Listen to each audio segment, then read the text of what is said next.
No one noticed the woman at first. That was the irony of it all. In a city like Silvercrest, California, where glass towers scraped the sky and money spoke louder than truth, invisibility was survival. And Elena Brooks had mastered it. She stood near the edge of the charity gala ballroom, one hand resting lightly on her son's shoulder, her posture calm but alert, the posture of someone who had learned the hard way to always be ready to leave. The chandeliers above spilled golden light over billionaires, senators, tech moguls, and media elites. Laughter echoed. Champagne glasses clinked. Cameras flashed. And at the center of it all stood Lucas Harrington, the man the world called a visionary, the man Forbes ranked among the youngest self-made billionaires in America, the man Elena had not seen in 7 years. Her heart stopped the moment she saw him, not because she missed him, but because she knew what would happen if he saw the boy. She had hidden the truth for 7 years. She had buried it deeper than fear. But all secrets collapse eventually, especially when they can walk, talk, and look exactly like their father.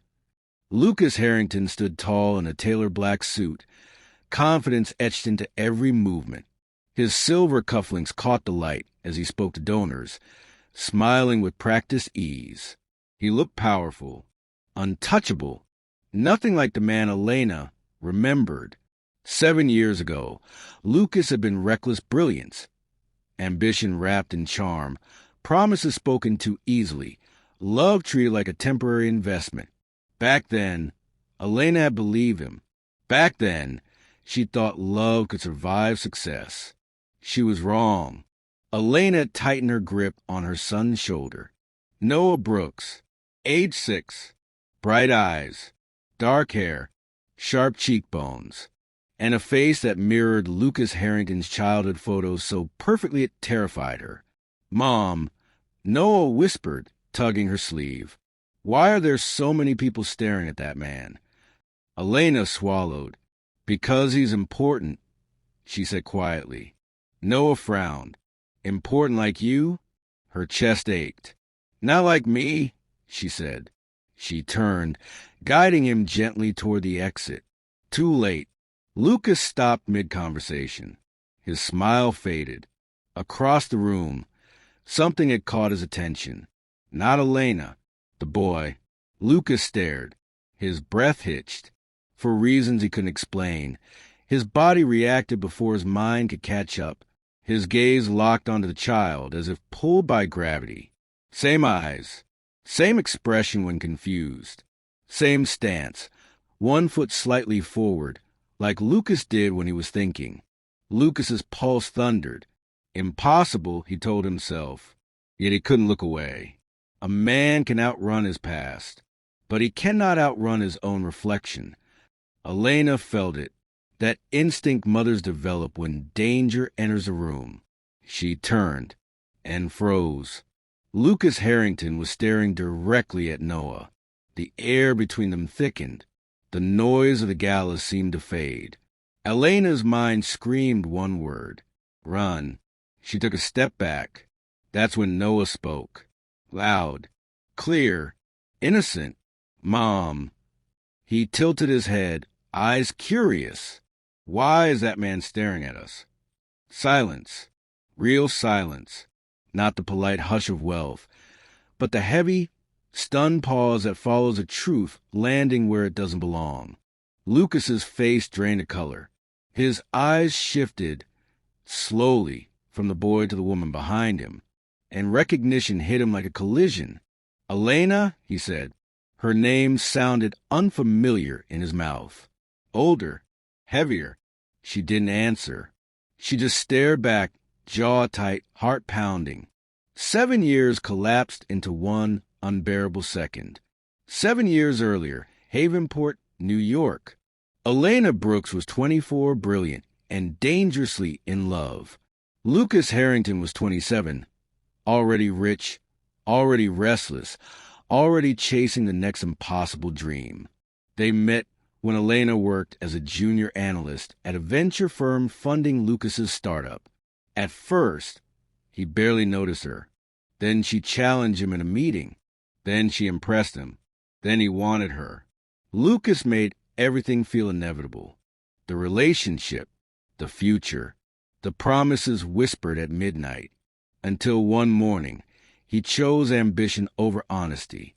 He left for California without explanation, without goodbye, without knowing she was pregnant.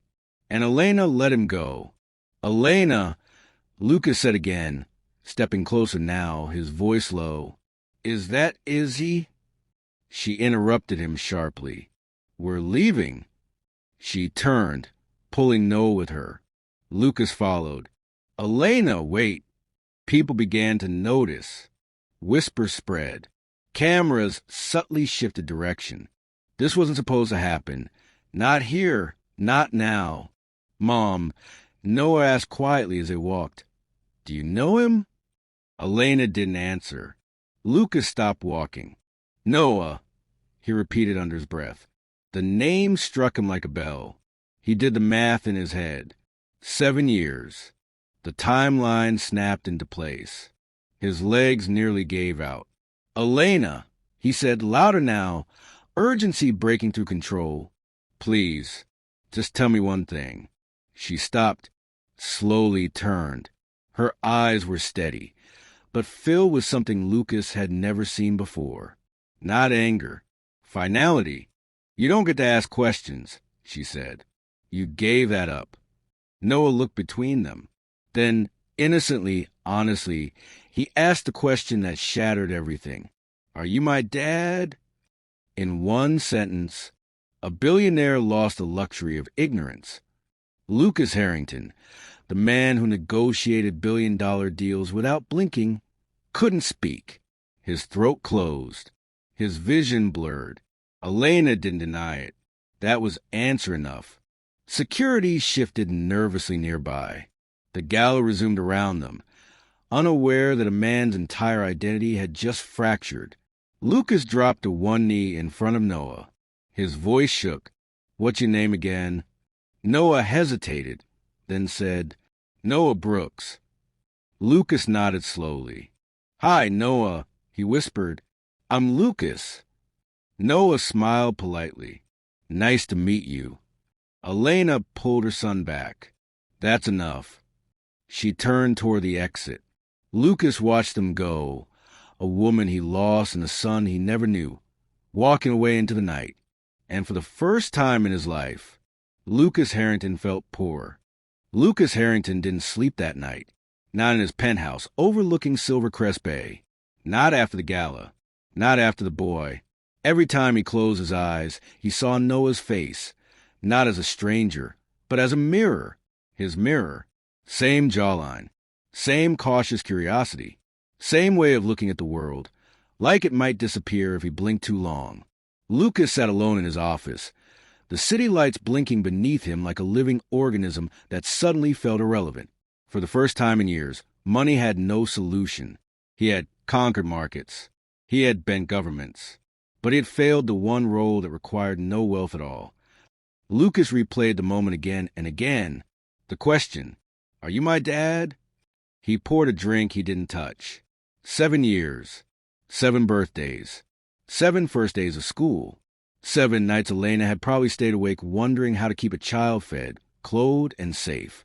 And he had been launching companies, buying jets, collecting awards. The thought made him nauseous. He grabbed his phone and pressed one number. Marcus, he said when his chief of security answered. I need everything on Elena Brooks. Quietly. No pressure. No contact. A pause. Everything. Yes, Lucas replied. Where she lives. Where she works. How she survived. He ended the call and stared at the dark glass reflection of himself. For the first time, the man staring back didn't look powerful. He looked late. Elena Brooks lived in Northridge, a working-class neighborhood nearly an hour from Silvercrest glass towers. Her apartment wasn't small, but it was precise. Every inch served a purpose. Second-hand couch. Neatly folded laundry. Fridge stocked carefully, not abundantly. This was a home built on discipline, not desperation. Noah slept in the bedroom. his backpack resting against the wall, homework tucked neatly inside. Elena stood in the kitchen, gripping the sink as the gallery played in her mind. She had known this day would come. She just never imagined it would arrive wrapped in chandeliers and champagne. She didn't hide the child to punish him. She hid the truth to protect the boy. 7 years ago, Elena had sat on the edge of a bed in a tiny Haven apartment, staring at a positive pregnancy test. Lucas had already left for California. His number disconnected. His emails unanswered. The news headlines were brutal. Harrington Tech soars. CEO moves west to expand empire. Elena had cried once. Then she stood up. She didn't call lawyers. She didn't chase money. She didn't beg for acknowledgement. She made a decision few understood. She would raise her son without a man who treated people like projects. Elena worked 3 jobs in the beginning. Morning, accounting clerk. Evening, remote consulting. Night, tutoring finance students online. Sleep was a luxury. Fear was constant. When Noah was 2, she skipped meals so he wouldn't notice the difference.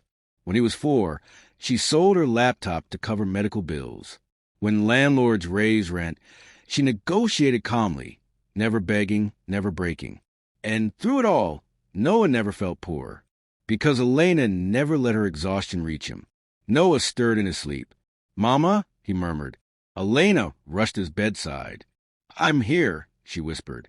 "Is that man my dad?" Her chest tightened. She had known this question would come someday.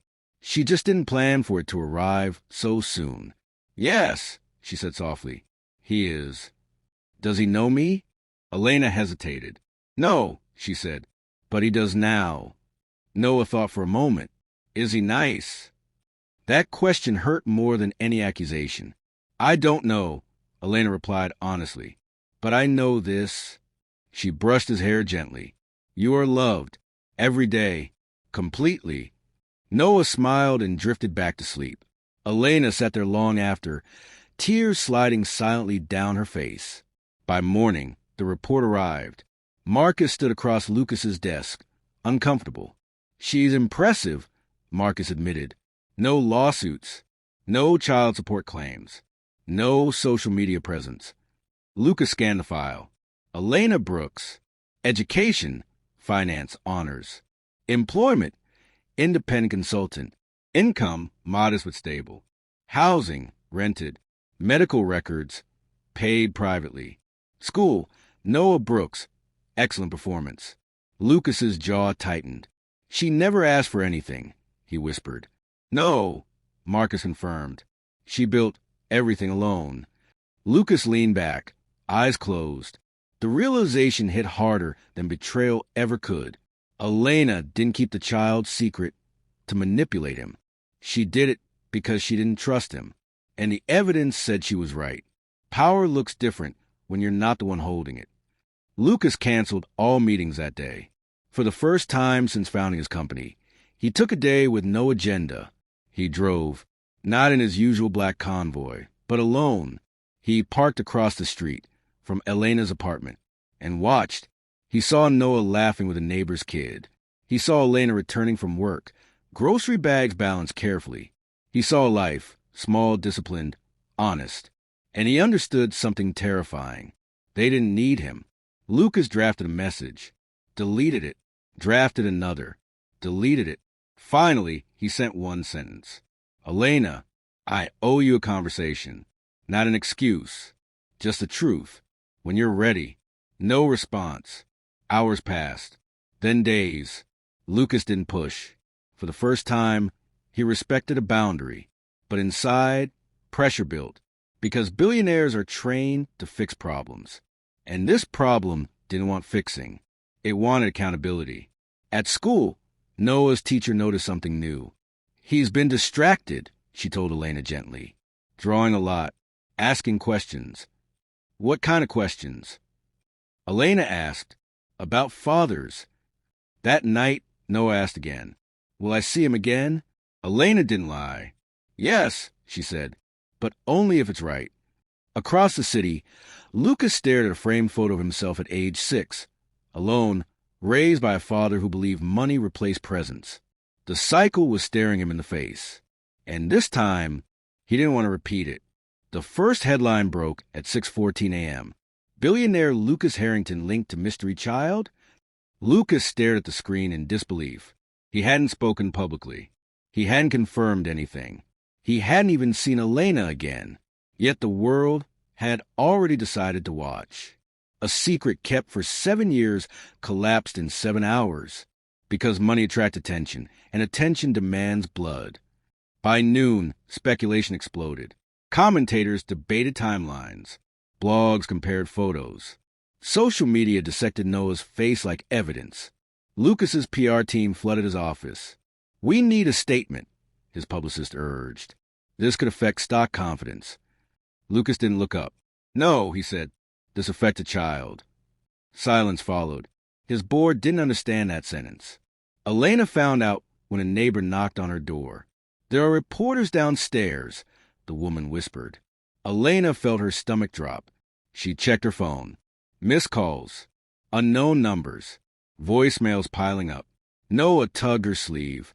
"Why are people outside?" Elena knelt, steady despite the fierce screaming inside her. "They're curious," she said. "And curiosity can be loud." She kept Noah home from school, closed the blinds, and did something she hadn't done in 7 years. She called a lawyer. She didn't fear the billionaire. She feared the system that protected him. Lucas arrived at her door unannounced that evening. No cameras, no security, just him.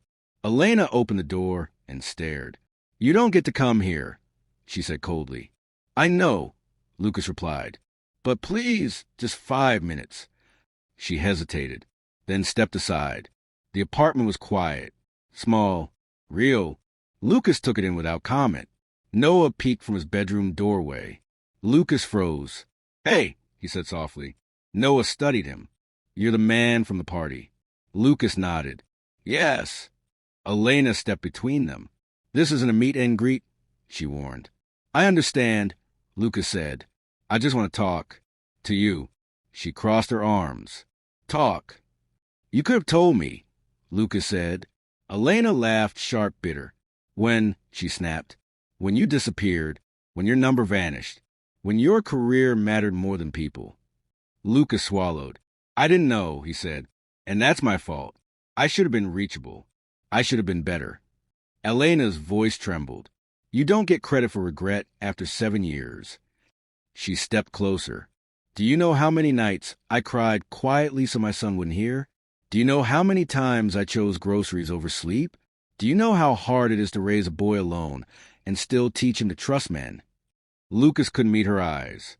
"No," he whispered. "I don't." "And that," Elena said, "is why you don't get access just because you share DNA. Blood makes you related. Responsibility makes you a parent." Lucas didn't argue. He did something Elena didn't expect. He listened. "No money," Elena continued. "No lawyers. No public gestures. If you want to be in his life, you start where every father starts, proving you won't leave." Noah watched silently from a hallway. Lucas looked at the boy, then back at Elena. "What do you need from me?" he asked. She shook her head. "Nothing," she said. "What he needs is time." The next morning, Lucas did something that shocked everyone. He held a press conference. No branding, no scripted speech. "I will not comment on private family matters," he said calmly. "There's a child involved, and he deserves protection, not speculation." Reporters pressed. He stood firm. Stock prices dipped. Lucas didn't care. For the first time, he chose silence over dominance. Weeks passed.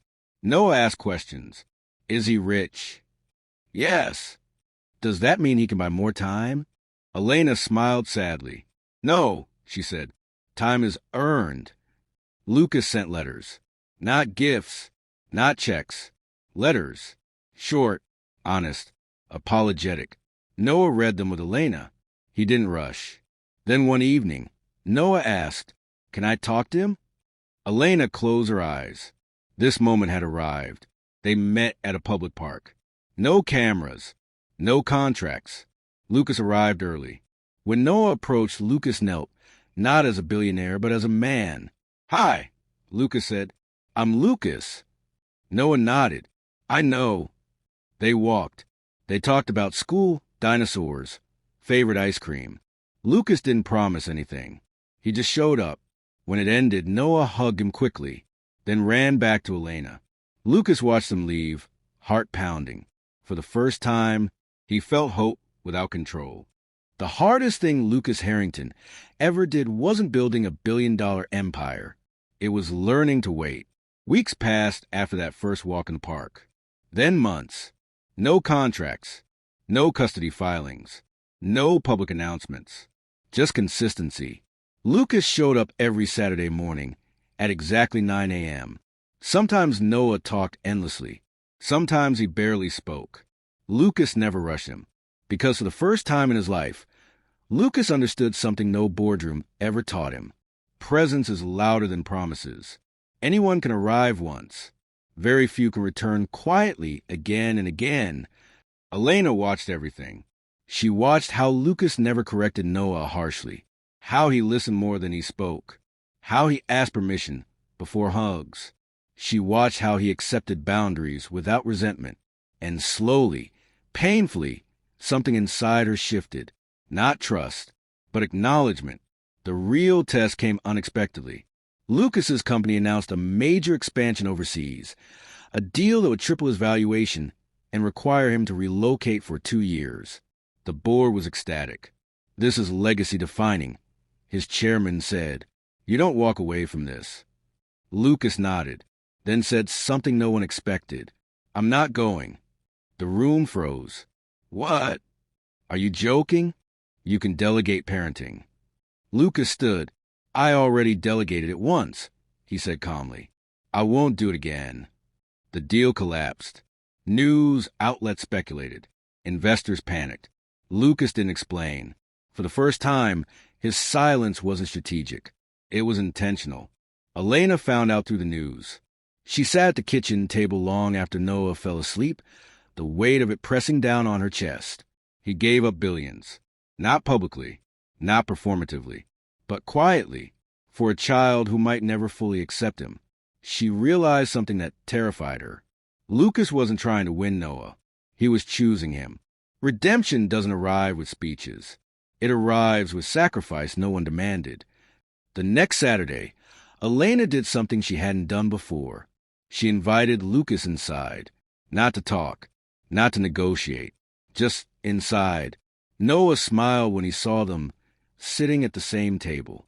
"Does this mean you're staying for dinner?" he asked Lucas. Lucas looked at Elena. She nodded. "Yes," she said quietly. "He's staying." Later that night, when Noah was asleep, Elena spoke. "I don't forgive you," she said honestly, "but I trust your effort." Lucas accepted that without flinching. "I don't deserve forgiveness," he replied. "I just want to be better tomorrow than I was yesterday." Elena studied him. "Then this is how it works," she said. "No courts unless necessary.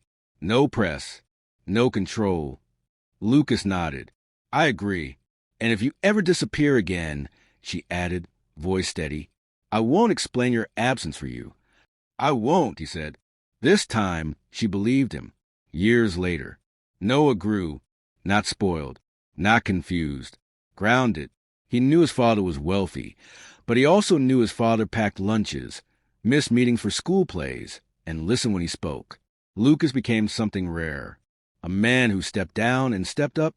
The world moved on. The headlines faded. But one thing remained. One evening, Noah, now older, asked a question while sitting between them on the couch. "Mom," he said, "if you hadn't hidden me, would things have been easier?" Elena smiled gently. "They might have been louder," she said, "but not better." Noah looked at Lucas. "Are you glad you found me?" Lucas didn't answer immediately. He placed a hand on Noah's shoulder. "I didn't find you," he said softly. "I finally became someone worth finding." Elena looked away, eyes wet, not from pain, from peace. In the end, he didn't inherit a family. He earned one.